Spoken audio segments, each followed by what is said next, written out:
Hi mga mams! Tara, luto tayo ng gulay na mais at malunggay.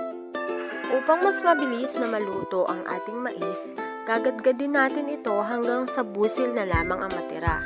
Isa rin ito sa nakakapagpalapot ng ating lulutuing gulay.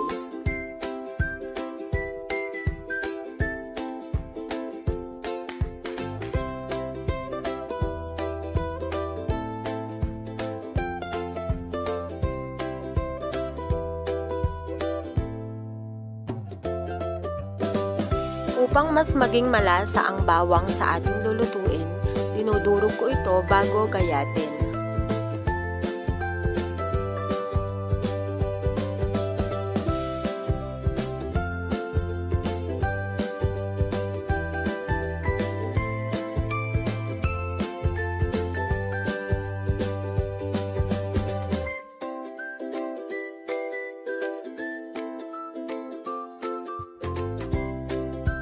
Ihanda na natin ang ating kasirolang gagamitin.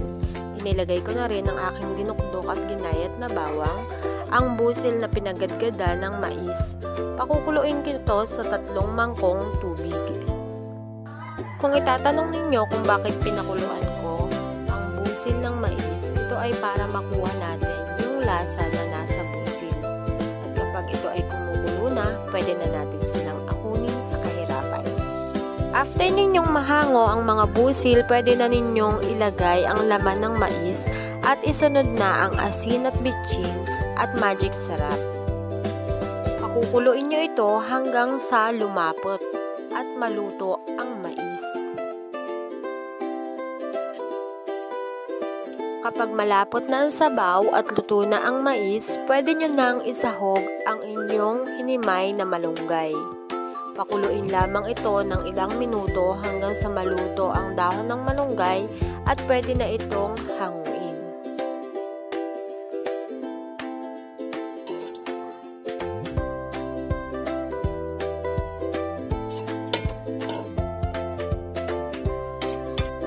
For more videos, don't forget to like and subscribe on my YouTube channel.